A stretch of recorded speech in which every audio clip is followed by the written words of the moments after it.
Shalom saudara-saudara, kembali lagi bersama saya dengan Pendeta Santoso dalam video inspirasi dan motivasi bagi kita semua.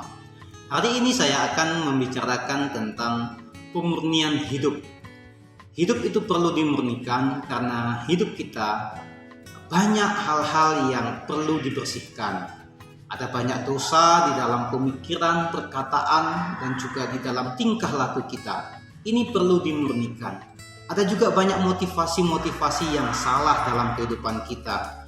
Ini adalah bagian dari kemunafikan dalam hidup. Hal-hal ini tidak berkenan di hadapan Tuhan. Oleh sebab itu perlu dimurnikan. Bagaimana Tuhan dapat memurnikan kita? Kita tahu di dalam firman-Nya dikatakan bahwa Allah menguji dan memurnikan seseorang melalui dapur kesengsaraan. Kitab Yesaya pasal 48 ayat 10 menjelaskan hal ini. Melalui dapur kesengsaraan, seseorang dimurnikan, dan juga melalui firman-Nya seseorang dimurnikan. Firman Tuhan berkata bahwa hanya oleh firman Tuhan seseorang dibersihkan dari hidupnya yang lama menjadi baru. Saudara-saudara, mungkin saudara dan saya tidak menyadari bahwa kita perlu dimurnikan.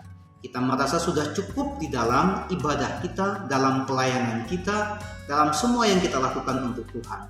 Tetapi Yesus pernah menegur seseorang yang berkata, Tuhan, Tuhan, yang memanggil bahwa ia pantas untuk masuk dalam kerajaan kekal. Tetapi Tuhan berkata dan menegurnya.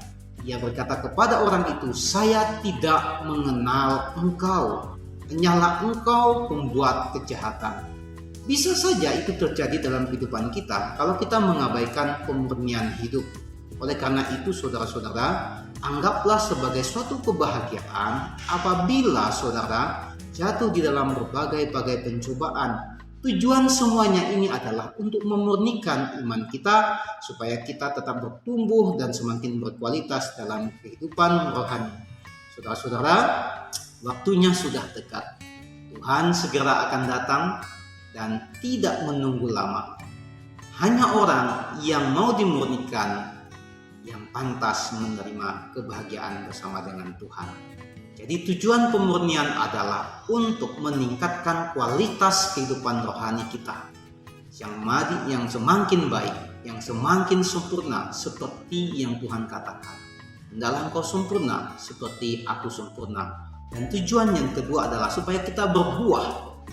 Dalam melayani kita berbuah, di dalam memuji Tuhan kita berbuah, di dalam lingkungan keluarga kita berbuah, dan kita bisa melayani dengan lebih baik.